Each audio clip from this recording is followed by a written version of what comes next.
দোয়ার অনুষ্ঠানে আরবিতে গোয়ার দোয়া করি, ওরা না বুঝে খালি আমিন আমিন করে, বুঝবার পারে না। আমি দোয়া করতেছি না গোয়ার দোয়া করতেছি, জাহান্নামের মধ্যে ঢুকে দিচ্ছি, তারপরে করছে আমিন আমিন। নেতা বলতেছে হুজুর আপনারা কোন, হামু কই আর তো বাংলা জানি না। আমি বলি আর বাংলা হলো লাকাওয়াল মুল লা শারিকা লাক শব্দের অর্থ হলো রাজনীতির ভিতরে, রাজত্বের ভিতরে একমাত্র আল্লাহ ছাড়া অন্য কাউকে স্বীকার করি না। আপনি হজ করার আগে কি দল করছেন? করছেন, কিন্তু হজ করার পরে আপনি যদি আল্লাহর দল না করেন, কোনো মানুষের দল করলে আপনার নাম হাজি হবে কিন্তু আল্লাহর দরবারে কবুল হবে না। তাহলে এখন এই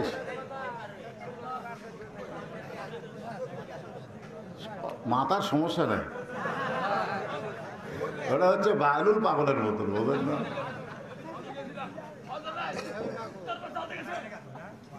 আল্লাহর বান্দার একটু মনোযোগ দিয়ে শোনেন। আবু জার গিফারী রাদিয়াল্লাহু তাআলা বলতেছেন, আমরা আবু বকরের দলেও যাব না, আমরা ওমরের দলেও যাব না, আমরা যাব হযরত আলীর কাছে। ধরে কোন কার কাছে? আলীর কাছে যাওয়ার কারণ হলো আনা মাদিনাতুল ইলমে ওয়া আলিউ বাবুহা। রাসূল বলেছেন আমি হলাম ইলমের শহর, আলী হলেন সেই শহরের দরওয়াজা। দলাদলি না করে মীমাংসা করাই ভালো, ঠিক কেনা? কন আবু যর গিফারী কি দল করার জন্য যাচ্ছে না মীমাংসার জন্য যাচ্ছে? মীমাংসার জন্য কার কাছে যাচ্ছে? আলী কি, আলী কি সাধারণ ব্যক্তি? আলী একজন আলেম। আজকে বাংলাদেশের মীমাংসার জন্য আমরা সাধারণ নেতার কাছে ধর্ণা ধরিয়ে আলিমের কাছে যাই না। ধরে কোন কথা ঠিক কিনা? বহু তালাক দিয়েছে 3টা, চেয়ারম্যান 2 থাপ্পড় দিয়ে কয় আর জন তালাক দিস না।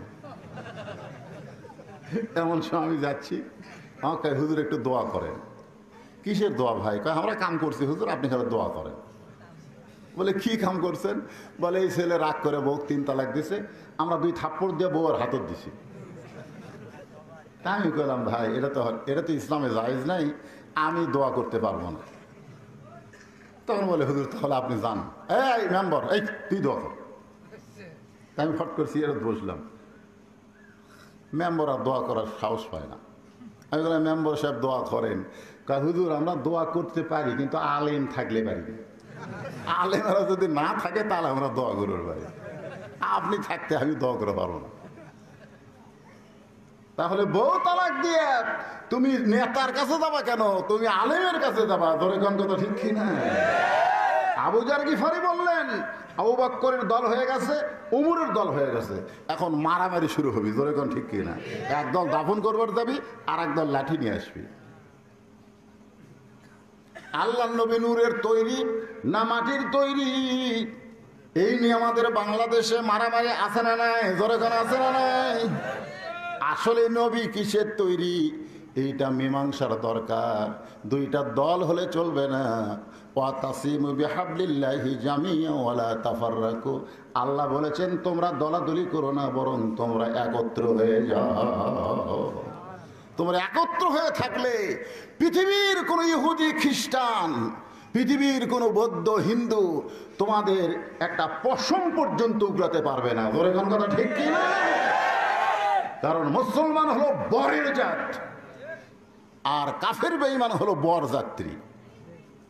মুসলমান কিসের জাত? বরের জাত। আপনার বিয়ের অনুষ্ঠানে যাননি? আপনারা কোন যাননি? বরের সাথে যাননি? আচ্ছা মধ্যে ঘাটা যা যদি বর কয় ভাই মেয়ে আমার পছন্দ নয়, আমি বাড়ির যাবো, বর যাত্রী করছে যা তুই যা, আমরা আর বাড়ির যাবো না, আমরা নিয়ত করে বেড়াচ্ছি খাবার যাবো। এখন মেয়ে পক্ষের লোকেরা খালি বর খুঁজতেছে, খালি বর খুঁজতেছে। এই তোমরা এতগুলো মানুষ বরকে কয় বর তো মধ্য ঘাটাতে চলে গেছে, আমরা যাইনি, তাড়াতাড়ি খাবার দেন। তখন আপনি বলেন তো মেয়ে পক্ষ খাবার দিবি? এই লাঠি বার কর। এত আয়োজন হয়েছে বরের জন্য, বর যাত্রীর জন্য কোনো আয়োজন হয়নি। আজকে গোটা পৃথিবী আল্লাহ সাজাইছে মুসলমানের জন্য, কাফের বেঈমান মুসলমানদের জন্য নয়, ধরে কোন কথা ঠিক কিনা? আজকে আমরা বর হয়ে কি মুসলমান? আল্লাহর বান্দার একটু মনোযোগ দিয়ে শুনবেন। আবু যর গিফারি হযরত আলীর দরবারে গিয়ে দেখে হযরত আলী আল্লাহর কোরআন তেলাওয়াত করতেছে। হযরত আলী আল্লাহর কোরআন তেলাওয়াত করতেছে। আবু যর গিফারি বললেন, আলী ভাই, খামাখা কোরআন তেলাওয়াত করে কোনো লাভ নাই, বাহিরে গন্ডগোল লাগছে। যেই নবীর উপরে আল্লাহ কোরআন নাজিল করেছে সেই নবী নিয়ে গন্ডগোল শুরু হয়েছে। খামাখা কোরআন তেলাওয়াত করে কোনো লাভ নাই। খামাখা, খামাখা বোঝেন? আমাদের বগুড়ার ভাষা। আপনারা কি কন? অনেকে কয় অজাতা। অজাতা নামাজ পড়ে লাভ আছে? তোমার বউ স্টার জলসা দেখে, তুমি এসব নামাজ পড়ে বাড়িতে যাচ্ছে, তোমার ঘরের মধ্যে থেকে হিন্দুকে পূজার বাদ্যে হরি হরি হরি হরি লোলো করে বাঁচতেছে। ঘরের ভুলকে দিয়ে দেখে যে আমার বউ ভারতে স্টার জলসা দেখতেছে, আর স্টার জলসা দেখার কারণে হিন্দুকে নাটকের মধ্যে পূজার বাদ্য আমার ঘরে লোলো করে বাঁচতেছে, হরি হরি হরি হরি। আল্লাহ কয়, অযথা নামাজ পড়ে তোর কোনো লাভ নাই যতক্ষণ পর্যন্ত তোর বউকে ঠিক করতে না পারবি। মুসলমানের ঘরে কোরআন তেলাওয়াত হবে, মুসলমানের ঘরে হিন্দুদের পূজার বাদ্য কেন বাজবে? অযথা। অনেকে বলে, হুজুর অযথা ওয়াজ করে লাভ কি? অযথা আপনি যেই রাত্রে ওয়াজ করেন সেই রাত্রে ফজরে মুসল্লি ঘুমা যায়। গতকাল মুসল্লি হয়েছিল ফজরে 20 জন, আজকে ওয়াজ শোনাতে ঘুম আসবি, চেতনে পাবি না। মুয়াজ্জিন একলাই না হয় ইমাম আসবি। এই কি অযথা? যে ছেলেরা সিরাত মাহফিল করতেছে আপনি খুঁজলে দেখেন এদের মধ্যে অনেকে হয়তো মাগরিব এশা নামাজ পড়েনি। অযথা। এইরকম অযথা কয়, খামাখা কয়। আপনার অযথা কন না খামাখা কন? খামাখা। খামাখা কোরআন তেলাওয়াত করে লাভ নাই। যেই নবীর উপর আল্লাহ কোরআন নাজিল করেছে সেই নবীর নিয়ে দ্বন্দ্ব শুরু হয়েছে। এক দল কয় বিদায় নিছে দাফন করব, আর এক দল কয় খালি যদি শুনি বিদায় করছে এই কথা, তার দেহ থাকবে মাথা থাকবে না। হযরত আলী বলতেছেন, চলো যাই। চলো যাই। আবু যর গিফারি বললেন, আমরা আসলাম আপনার কাছে, আর আপনি কোথায় যাবেন? আবু বকরের দলে যাবেন না ওমর ফারুকের দলে যাবেন?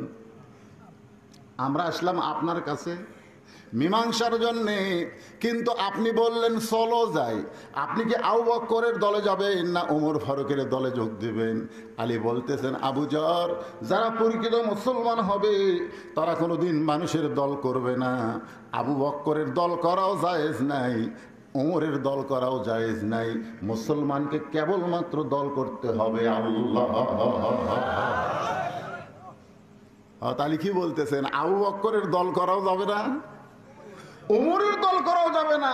আর আপনারা বাংলাদেশে কার দল করতেছেন?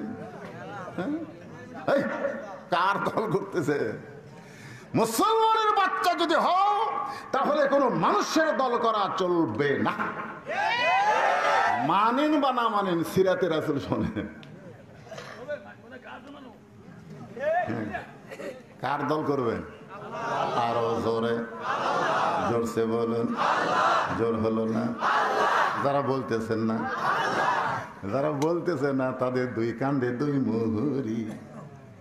আল্লাহ বলতেছে, আল্লাহ এই শয়তানের কান্দ আমরা থাকবো না। হুজুর বলতেছে কার দল করবে? আর আল্লাহর দল, তোমার দল কয় না। আর কান্দর থেকে আমরা লেখমো কি? তো পুরো শয়তান হয়ে গেছে। দুই কান্দে দুই ফেরেশতা মাঝে মধ্যে রাগ করে আল্লাহকে আল্লাহ আল্লাহ আল্লাহ। এই দেখেন আজান হলো, সবাই নামাজ পড়ে গেল, এই শয়তান তো বেড়ায় ঘুরতেছি, আর কান্দর থেকে আমরা লেখমো কি? আল্লাহ বলতেছে ধৈর্য ধর, হতে পারে তওবা করে একদিন মুসলমান। জোরে কান সুবহানাল্লাহ। আল্লাহ আমাদেরকে এত ভালোবাসে যে মরার আগ পর্যন্ত আমাদেরকে ফিরে আসার সুযোগ দিছে। জোরে কান কথা ঠিক। এত আল্লাহর দয়া, লা তাকনাতু মির রাহমাতিল্লাহ, ইন্নাল্লাহা ইয়াগফিরুয যুনুবা জামিআ, ইন্নাহু হুয়াল গাফুরুর রহিম। এতদিন যা করছি, আজ থেকে তওবা করে যদি আমরা আল্লাহর পথে আসতে পারি, আল্লাহ অতীত জীবনের সমস্ত পাপ মাফ করে দিবি। তোর কোন কথা ঠিক? তাহলে কার দল কর্ম এই কথা বলতো আল্লাহ দেবাকে আটকে গেছে। কি মন খারাপ করতেছে? সামনে আসছে শুভ দিন, চিন্তা ভাবনা করে নিন, সময় কিন্তু আর বেশি বাকি নাই। হ্যাঁ, আল্লাহর বান্দার একটু জবান করে বলতে হবে। আবু যর গিফারি বললেন, আলী ভাই তাহলে আপনি আমাদেরকে কোথায় নিয়ে যাবেন? আবু বকরের দলেও যোগ দিবেন না, উমরের দলেও যোগ দিবেন না, তাহলে আপনি আমাদের কোথায় নিয়ে যাবেন?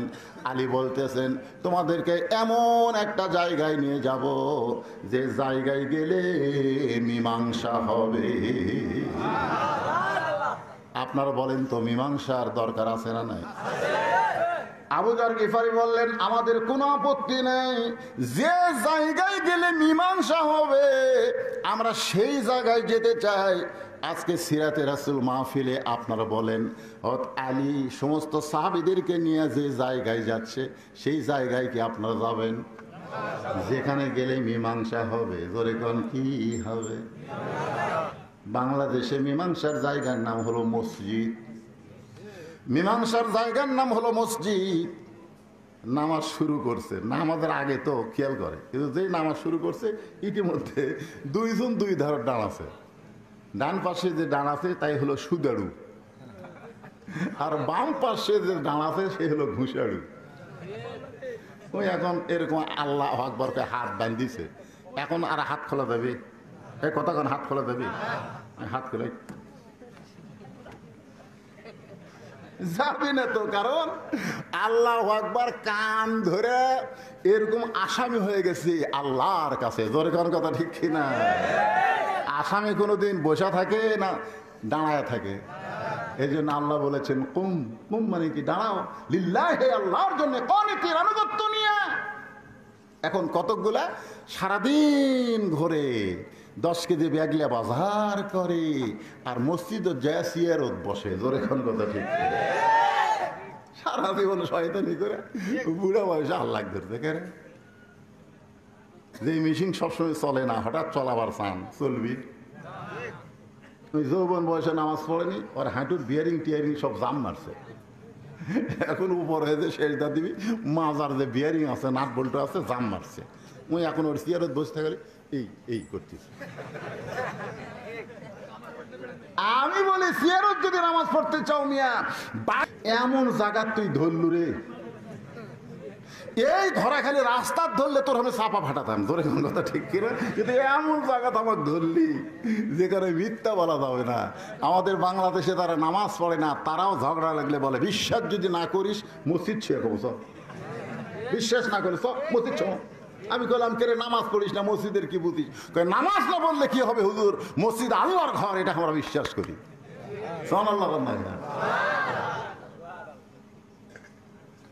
সমস্ত সাহাবী হযরত আলীর পিছনে পিছনে রওনা দিল। হযরত আলী একটা ঘরের দরজায় এসে থমকে দাঁড়ালেন, যে ঘরটা হলো উম্মাহাতুল মুমিনিন মা আয়েশার ঘর, যেই ঘরে আল্লাহর নবী এখনো আছে। জোরে কোন সুবহানাল্লাহ। এখনো যেই ঘরে নবী আছে সেই ঘরের দরজায় দাঁড়ালেন হযরত আলী উম্মাহাতুল মুমিনিন মা আয়েশার ঘরের দরজায়। এমন সময় আবু বকর দৌড়ে এসে আলীর ডান হাতখানা ধরে বলতেছে, এত পরে আসলে কেন? এত পরে আসলে কেন? নবী দুনিয়া থেকে বিদায় নিয়েছে, নবীকে দাফন করা লাগবে। কারণ নবী বলেছেন, 3টা কাজ তোমরা দেরি করবা না, 3টা কাজ তোমাদের দেরি করা চলবে না। 1 নম্বর হলো মানুষ মারা গেলে তাকে তাড়াতাড়ি দাফন করা লাগবে। 2 নম্বর হলো তোমাদের ছেলে মেয়ে যখন যুবক যুবতী হবে, 18-22 না, যুবক যুবতী যখন হবে, অকাম করার আগে বিয়ার কাম করা লাগবে। কাম করার আগেই সরকারি বয়স দিয়েছে ছেলেকে 22, মেয়েকে 18। আরে বাল্য বিয়া, বাল্য বিয়া কাক কয়? এই বাল্য বিয়া কাক কয়? ওই 18 বছর থেকে 13 বছরের মেয়ের সাথে প্রেম করতেছে, এইখানে সরকারের কোনো বাধা নাই। বিয়ে হলো হালাল জিনিস, এখানে বাধা। জোরে কোন কথা ঠিক কিনা? যুবক যুবতী হবে, আল্লাহ রাসূল বলতেছেন ছেলে মেয়ে যখন বিয়ের বয়স হবে বিয়ে দিতে দেরি করা যাবে না। 3 নম্বর হলো, কয়টা করলাম? একটা হলো মানুষ মারা গেলে সঙ্গে সঙ্গে দাফন করতে দেরি করা যাবে না। 2 নম্বর হলো ছেলে মেয়ে যখন বিয়ের বয়স হবে বিয়ে দিতে দেরি করা যাবে না। আর 3 নম্বর হলো কোনো ঋণগ্রস্ত মানুষ টাকা হাতে আসার সাথে সাথে ঋণ পরিশোধ করতে হবে। কটা? 3টা কিন্তু রাসূলের সিরাত সুন্নত, খুব খেয়াল করবেন। আবু বকর বলতেছে আলী ভাই, সেই শবে সাদিকের সময় নবী দুনিয়া থেকে বিদায় নিয়েছে, নবীকে দাফন করব কিন্তু পারতেছি না উমরের কারণে। তুমি যদি আমার সঙ্গে থাকো, উমরের বাপেরও ক্ষমতা নাই বাধা দিবার পারে। আপনারা বলেন তো, আলী যদি আবু বকরের সঙ্গে যায় উমর ফারুক বাধা দিবার পারবে? তরবারি বার করবি, আলী কবি আয় আয়, দেহ থেকে মাথা কাটবো আয়। এক উমর লয়, 100 উমরও হযরত আলীর চেহারা দেখলে ডায়রিয়া শুরু হবে। ধরে গেল ঠিক কিনা? কারণ আলী শুধু আলেম না, আলী হচ্ছে আসাদুল্লাহিল গালিব। কোন যুদ্ধ? এই কোন যুদ্ধ? কামুজ দুর্গের দরজা, বুঝলেন? যে দরজা 10 জন 20 জন 50 জন মানুষ লড়াবার পারে না, সেই দরজা ঢাল বানাচ্ছে। সুবহানাল্লাহ কবেন না? হযরত ওমর ফারুক দৌড়ে এসে হযরত আলীর বাম হাত ধরে বলতেছে, আলী ভাই আপনি একজন জ্ঞানী মানুষ, এত দেরি করলেন কেন? আবু বকর বলতেছে রাসূল বিদায় নিছে, দাফন করতে চাই। আমার বিশ্বাস রাসূল কোনোদিন বিদায় নিতে পারে না, আপনি আমার দলে চলে আসেন। আলী বলতেছেন আপনারাই হলেন 1 নম্বর 2 নম্বর, আবু বকর হচ্ছে 1 নম্বর, উমর ফারুক কয় নম্বর? আপনারাই হলেন 1 নম্বর 2 নম্বর। আপনারাই যদি ভেজাল করেন তাহলে সাধারণ মানুষ কি করবে? আজকে নবী নূরের তৈরি না মাটির তৈরি এটা 20 বছর আগে সাধারণ মানুষ জানতো না, কিন্তু আলেমরাই ভেজাল শুরু করে দিয়ে সাধারণ মানুষের মন বিগড়ে দিয়েছে। ধরে কোন কথা ঠিক ঠিক? আপনারাই আলেম, রাসূল নূরের না মাটির, ঘরের মধ্যে সমস্যার সমাধান করেন। এ কোরআনের মাহফিল এসে হাজার হাজার মানুষের সামনে কেন বলবেন রাসূল মাটির তৈরি? কেন বলবেন রাসূল নূরের তৈরি? কেন বলবেন? যেখানে 70,000 নূরের পর্দা, ফেরেশতা জিবরাইলকে আল্লাহ বলতেছে 1 ধাপ যদি সামনে যাও তোমার অস্তিত্ব পুরা হবে ছাই। জিবরাইল কয় আল্লাহ আমি নূরের তৈরি, আর নূরের পর্দার মধ্যে আমি ছাই হব কেন? রাসূল যখন একা একা চলে যাচ্ছে 70,000 পর্দার দিকে, জিবরাইল বলতেছেন ইয়া রাসূলুল্লাহ, মানুষ হলো মাটির তৈরি, জিন হলো আগুনের তৈরি, আর ফেরেশতা হলো নূরের তৈরি। আপনি কিসের তৈরি গো নবী? আপনি যদি আমাকে একটু বলতেন। ফেরেশতা জিবরাইলের কথা শুনে নবী বলতেছে, জিবরাইল আমি কিসের তৈরি সেটা আমি জানি না, যিনি আমাকে তৈরি করেছেন সে আল্লাহ ভালো জানে। এই কথা যদি বক্তারা বলে কোনো ফেতনা হবে? তা আপনি হলেন আবু বকর 1 নম্বর, উমর আপনি হচ্ছেন 2 নম্বর। আপনার 2 জন জ্ঞানজাম শুরু করছেন, এখন 2 দল হয়ে গেছে। আবু বকর বলে আলী তাহলে কি করব? উমর ফারুক বলতেছে আলী তাহলে এখন কি করব? আলী বলতেছেন যেই ঘরের মধ্যে নবী আছে, যেই ঘরের মধ্যে নবী আছে এই ঘরের মধ্যে আমাদের ঢুকতে হবে, কারণ ভিতরে না ঢুকলে বাহির থেকে ফতুয়া দেওয়া যাবে না। আগে ভিতরে ঢুকে দেখা লাগবে, তদন্ত করা লাগবে নবী বিদায় নিছে না ঘুমায় আছে, এটা তদন্ত করা লাগবে। বাহির থেকে ফতুয়াবাজি চলবি না। জোরে কোন কথা ঠিক কিনা? কোরআন দেখো, রাসূলের হাদিস দেখো, কোনটা সহি কোনটা গায়রে সহি, ঈদে মিলাদুন নবী না সিরাতুন নবী, কোনটা জায়েজ কোনটা হারাম, এটা কোরআন হাদিস দিয়ে আমাদের বুঝতে হবে, যাচাই করা লাগবে। জোরে কোন কথা ঠিক কিনা? ভিতরে ঢোকেন, বাইরে থেকে চিল্লা চিল্লি করেন, ভিতরে ঢোকার প্রয়োজন আছে না নাই? সারাদিন ভিক্ষা করে 2 কেজি চাউল পায়। বউ কয় তোমার সারা জীবন ভিক্ষা করে তাও কিছু হবি না। তো স্বামী কয় তাহলে কি করবো? কয় ভিতরে ঢোকেন। স্বামী কয় কার ভিতরে? কয় বাদশাহ শাহজাহানের রাজ দরবারের ভিতরে ঢোকেন। তাহলে বাদশাহ শাহজাহানের কাছে নিজের গরিবের কথা কয়া দেখেন, এমন দেওয়া দিবি 2-4 বছর বসে থাকে খাবে। এ বাড়িয়া ঘোরেন। বইয়ের বুদ্ধি শুনে বাদশাহ শাহজাহানের কাছে যাবি, যা দেখে বিশাল দরজাতে একজন দারোয়ান লাঠি নিয়ে খাড়া আছে। ফকির দেখে লাঠি তুলছে, কোন দিকে আসিস? এটা হলো বাদশাহ শাহজাহানের রাজ দরবারের দরজা। এই দরজাতে উজির নাজির মন্ত্রী যারা তারাই ঢুকতে পারে। তোর মতন ফকির ঢুকলে আমার চাকরি থাকবে না।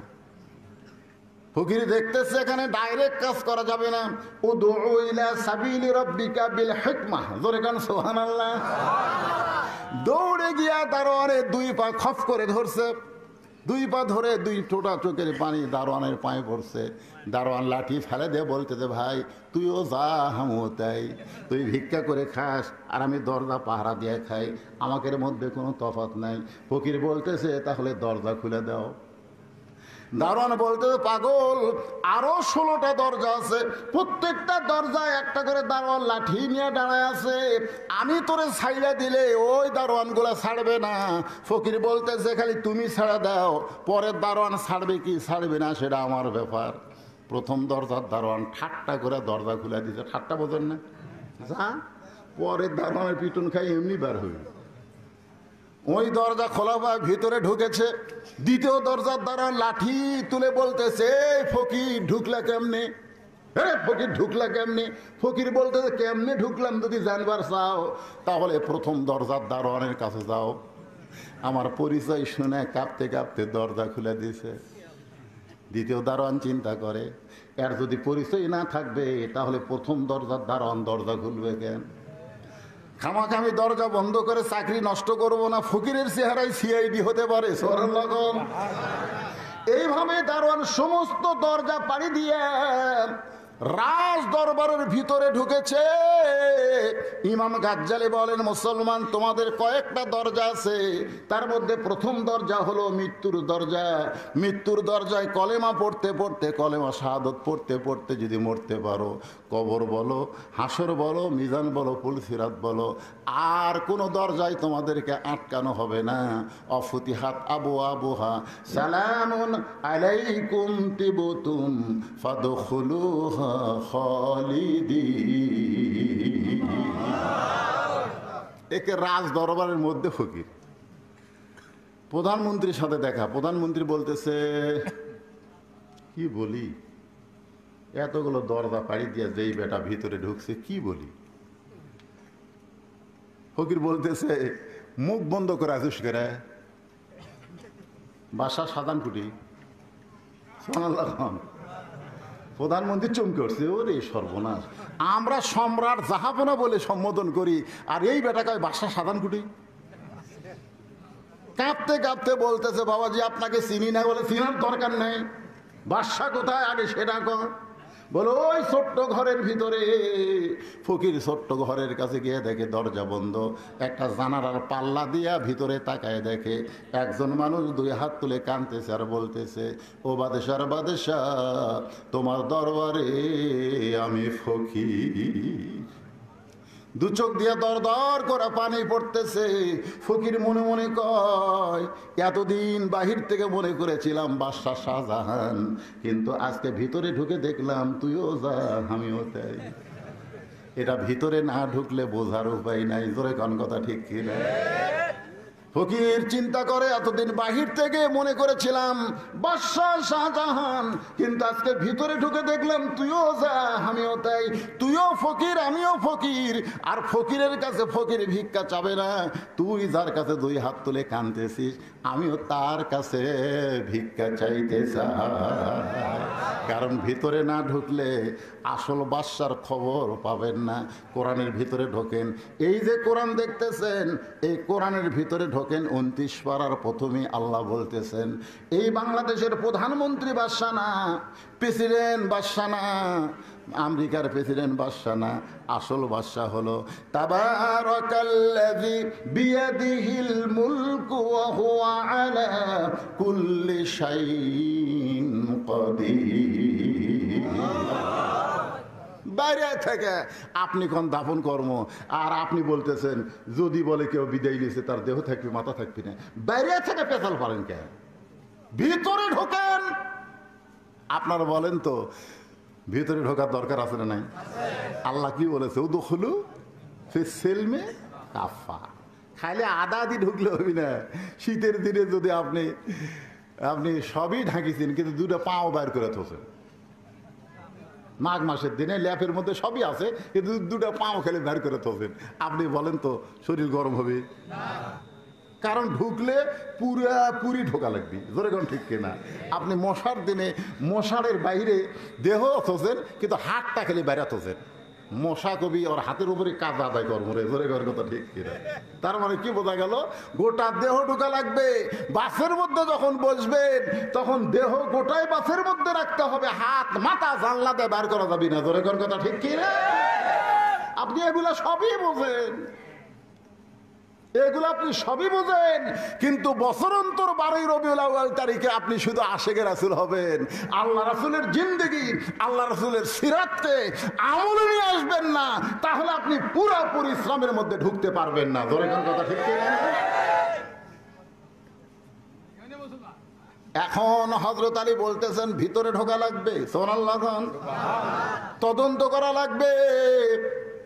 রাসূল বিদায় নিয়েছে না ঘুমের মধ্যে আছে, আবু বকর ঠিক না ওমর ঠিক, এটা তদন্ত না করলে বলার উপায় নাই। এখন আবু বকর বলতেছে তাহলে ভিতরে কে ঢুকবে?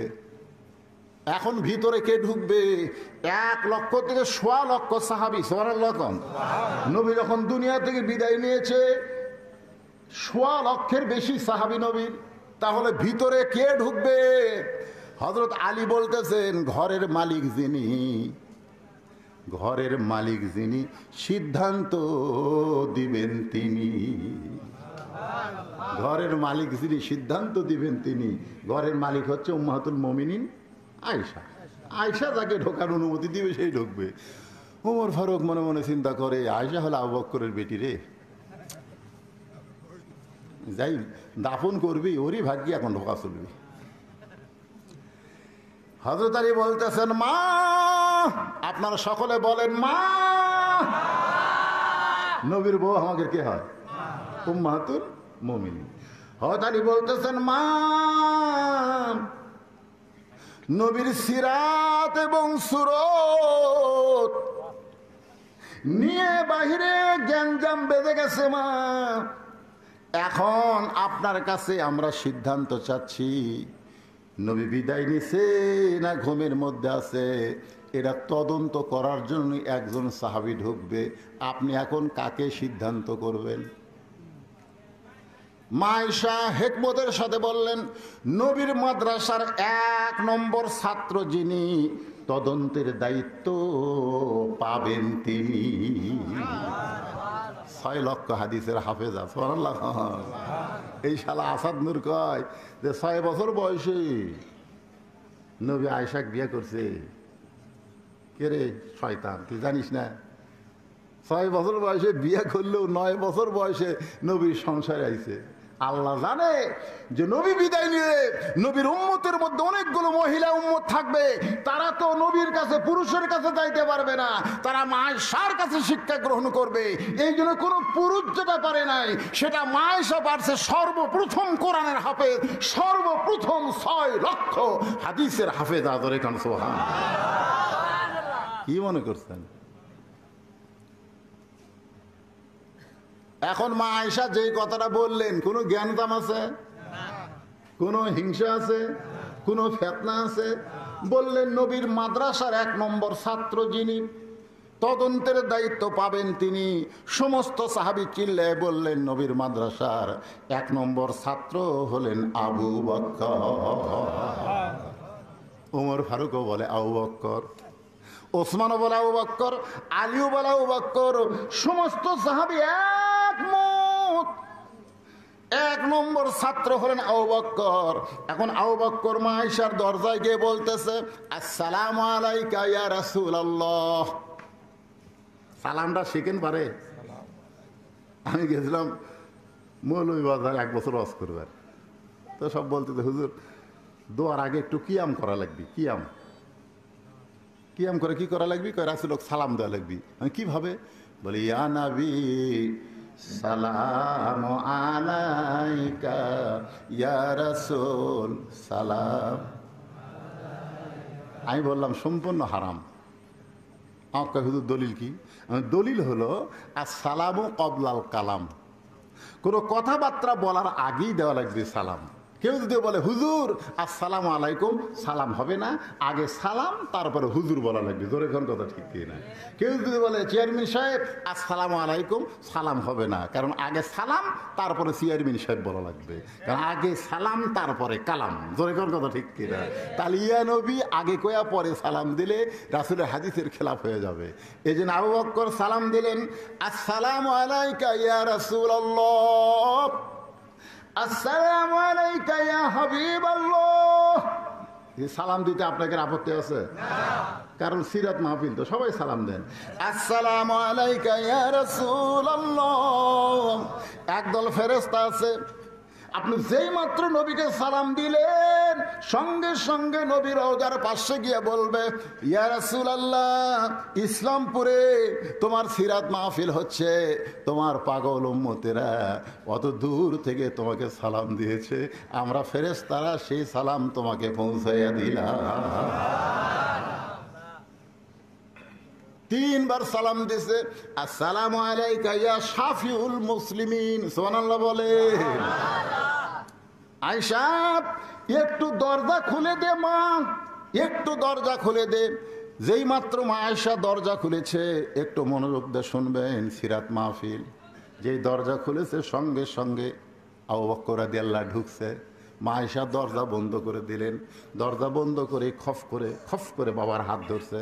হাত ধরে বলতেছে, বাবা কোথায় যাবেন? বলে নবী তদন্ত করব। নবী তদন্ত করব। বিদায় নিছে না ঘুমের মধ্যে আছে? আয়েশা বললেন, বাবা নবী তদন্ত করার আগে আমার 3টা প্রশ্নের উত্তর দেওয়া লাগবে। আবু বকর বলে, তোমার আবার কি প্রশ্ন? 1 নম্বর প্রশ্ন হলো, আপনি 6 বছর বয়স আমাকে কার সঙ্গে বিয়ে দিয়েছেন? মানুষের সাথে না নবীর সাথে? 6 বছর বয়সে একটা মেয়ে কিছুই বোঝে না, আর সেই বয়সে একটা মেয়েকে আপনি বিয়ে দিলেন, মানুষের সাথে দিচ্ছেন না নবীর সাথে দিচ্ছেন? এটা হলো 1 নম্বর প্রশ্ন। 2 নম্বর প্রশ্ন হলো, ও বাবা 6 বছর বয়সে আয়েশাকে বিয়ে দিলেন নবীর সাথে, এটা আয়েশার জন্য দিছেন না আপনার জন্য দিছেন? এটা হলো আমার 2 নম্বর প্রশ্ন। আপনি যে আমাকে 6 বছর বয়সে বিয়ে দিয়েছেন এই মহামানবের সাথে, এটা আমার জন্য বিয়ে দিয়েছেন না আপনার জন্য বিয়ে দিয়েছেন? এটা হলো আমার 2 নম্বর প্রশ্ন। 3 নম্বর প্রশ্ন হলো, বাবা আপনি কি কোরআনকে দাফন করতে পারবেন? আল্লাহর কোরআনকে কি আপনি কবর দিবার পারবেন? আবু বকর চমকে বলে, আয়েশা কি বলতেছিস? কোরআন কি কোনোদিন দাফন করা যায়? কোরআন কি কোনোদিন কবর দেওয়া যায়? আয়েশা বললেন, বাবা আপনি হলেন বাহিরের মানুষ আর আমি হলাম ভিতরের মানুষ। জোরে কান সুবহানাল্লাহ। আপনি যতই 1 নম্বর ছাত্র হন, আপনি হলেন বাহিরের আর আমি হলাম ভিতরের। নবী দরজা খুলে বসে আছে। এমন সময় মা আয়েশা ঘরের মধ্যে ঢুকছে। সঙ্গে সঙ্গে নবী দাঁড়িয়ে গেলেন। আয়েশার সম্মানে দাঁড়ালেন না। নবী দাঁড়িয়ে দরজা জানলা বন্ধ করে দিলেন। মা আয়েশা থরথর করে কাঁপতেছে। রাসূল বলতেছে, আয়েশা কেন কাঁপতেছ? বলে, হুজুর আপনার জুতার পরশে মেরাজের রজনীতে আল্লাহর আরশ ধন্য হয়ে গেছে, সেই নবীর সঙ্গে যদি কোনো বেয়াদবি হয়। রাসূল বলেন, আয়েশা একজন নবীর জুতার পরশে আল্লাহর আরশ ধন্য হয়েছে, একজন নবীর জুতার পরশে। আয়েশা বলে, হুজুর আপনি তো সেই নবী। রাসূল কয়, আয়েশা রে তুমি পাগলি হয়ে গেছো।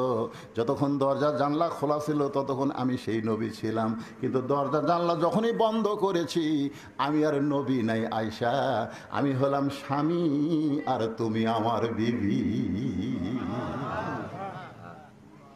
কাঁপো কেন? আসো আসো। মা আয়েশা দৌড়েছে নবীর বুকের মধ্যে মাথা ঢুকায় বলতেছে, আল্লাহ রে এতদিন জানতাম আমার নবী বিশ্ব নবী, আজকে নিজের চোখে দেখলাম আমার নবী হলেন পৃথিবীর শ্রেষ্ঠ স্বামী। জোরে কোন সুবহানাল্লাহ।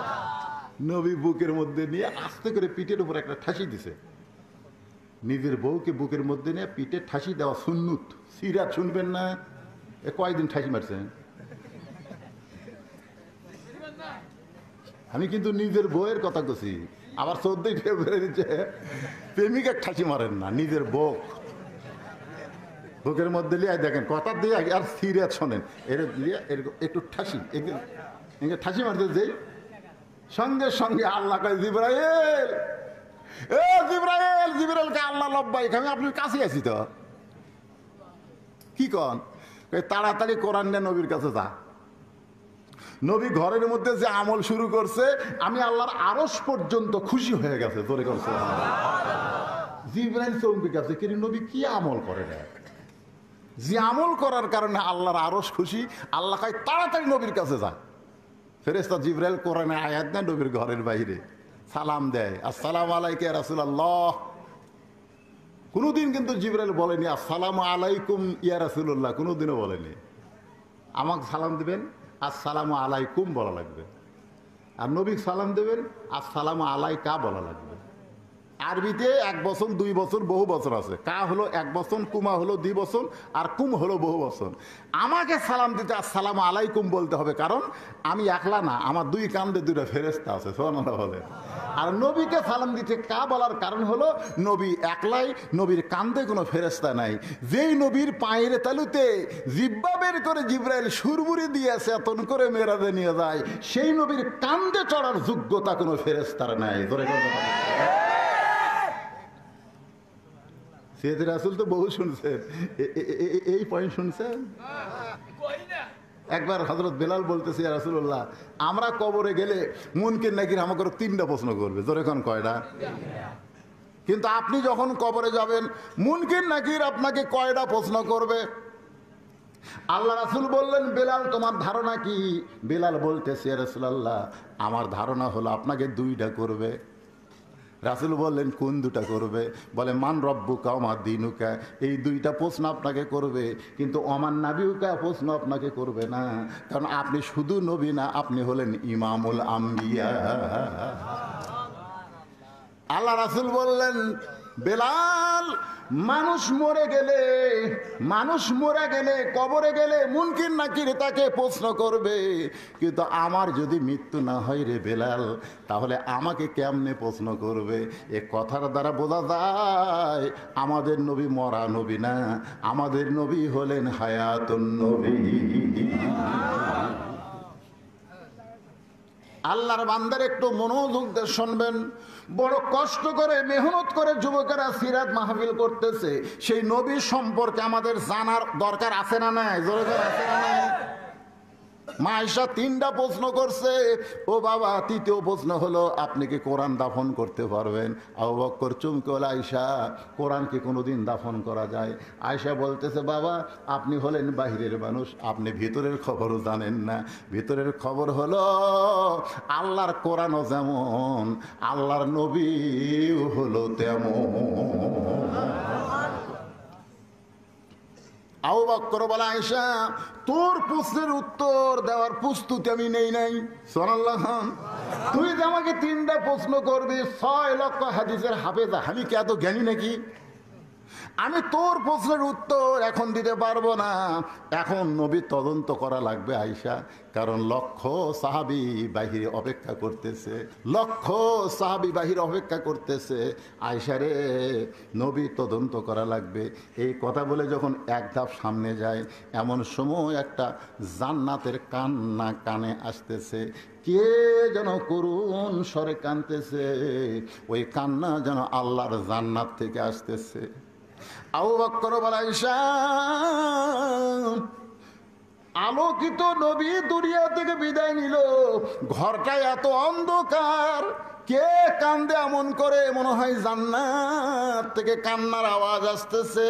আয়েশা বলতেছে, বাবা, যে মহিষী নারী কাঁদতেছে, নবীর মেয়ে হবার পরেও আল্লাহর নবী তাকে মা হিসাবে সম্মান করেছে।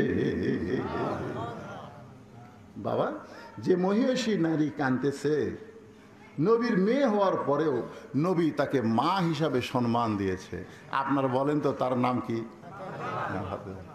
রাসূল সবসময় বলতো, আমার রোকেয়ার স্বামী, আমার জয়রাবের স্বামী, আমার কুলসুমার স্বামী, আমার ওসমান জামাই, আমার 3টা মেয়ের স্বামী। হাসান হোসেন নানার গলা ধরে বলতো না, তাহলে আমার মা কি আপনার মেয়ে না? আপনি খালাদের কথা বলেন যে ওইটা কুলসুম আমার মেয়ে, জয়নাব আমার মেয়ে, রোকে আমার মেয়ে, তাহলে ফাতেমা আপনার কে গো? না, আমরা গরিব বলে আমার মাকে কি আপনি মেয়ে বলে স্বীকার করেন না? আল্লাহ রাসূল হাসান হোসেনকে বুকের মধ্যে নিয়ে বলে, ভাই রে, তোদের মা আমার মেয়ে না, তোদের মা হলো আমারও মা।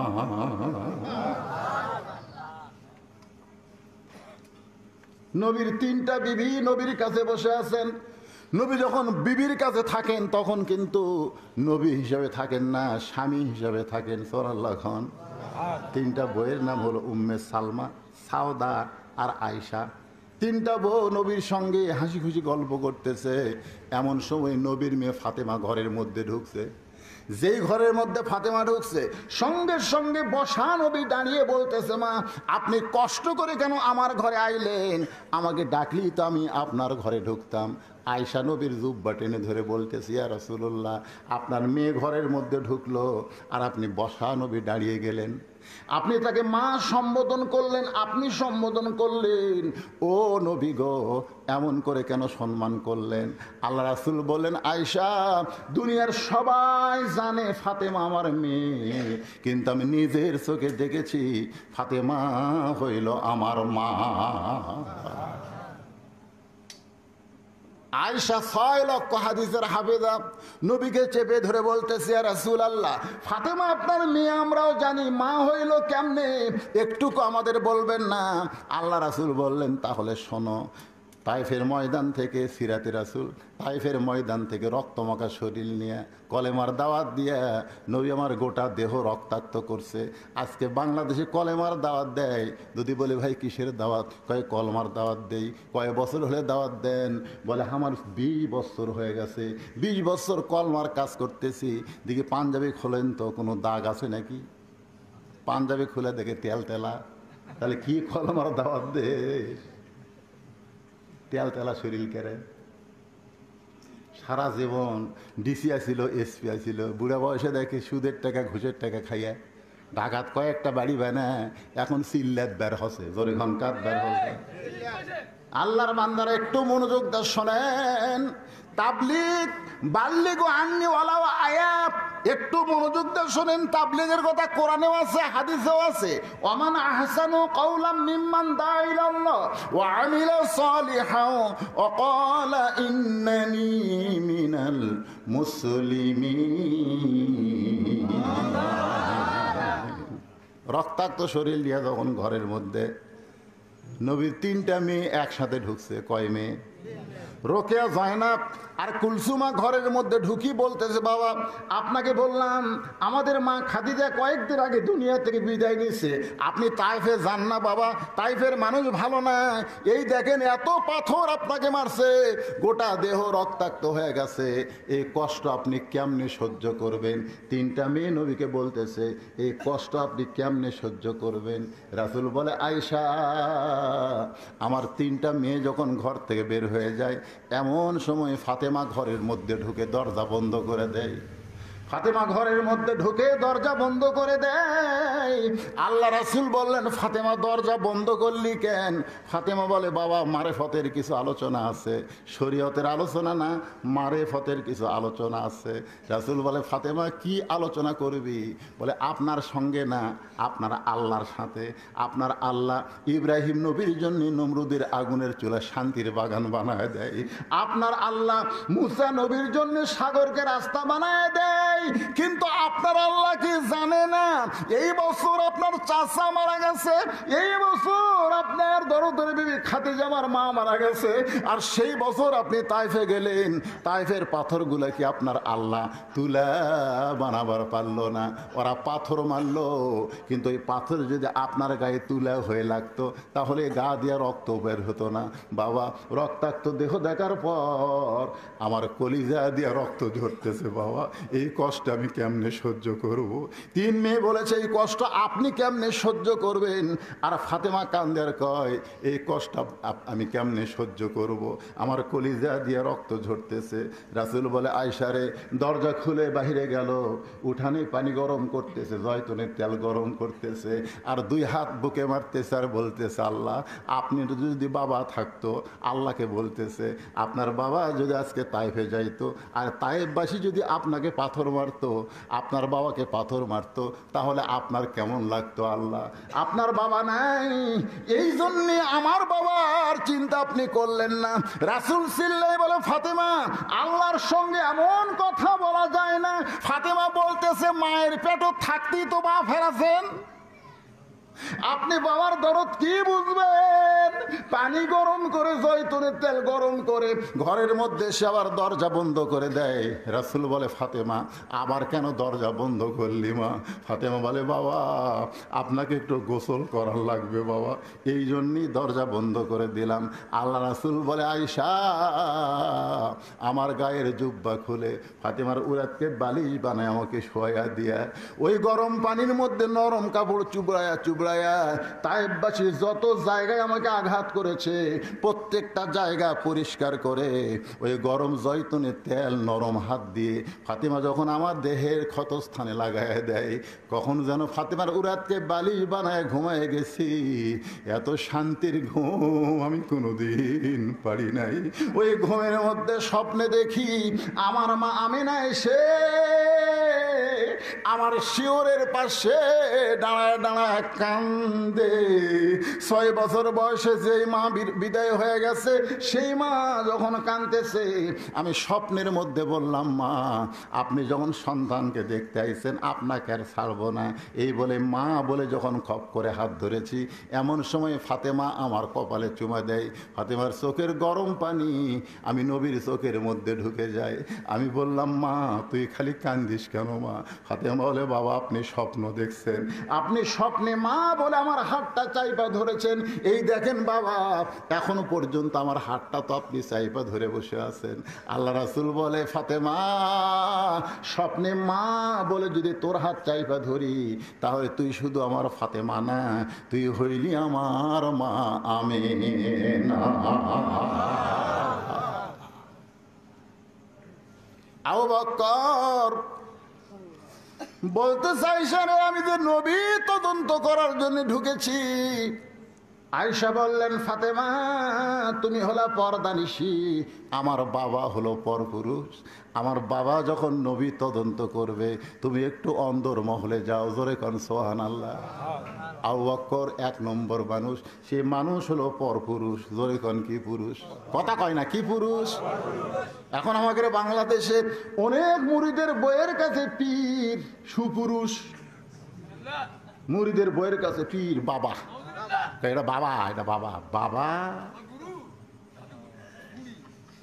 আবু বকরের মতন 1 নম্বর মা বোনেরা যারা পর্দা আছেন শোনেন, মাইশা বলতেছেন আমার বাবা হলেন পরপুরুষ, তুমি একটু অন্দর মহলে যাও, কারণ দুনিয়াতে যত নারী আছে সমস্ত নারীর পর্দা একত্র করলে মা ফাতেমার পর্দার সমান হবে না, জোরে কোন ঠিক কিনা? এই জন্যে প্রত্যেকটা মাওলানা সানি খুতবাই জুমার দিনে বলে সাইদাতুন নিসায়ে আহলুল জান্নাহ ফাতেমাতুজ জোহরা, জোরে কোন না সুবহানাল্লাহ।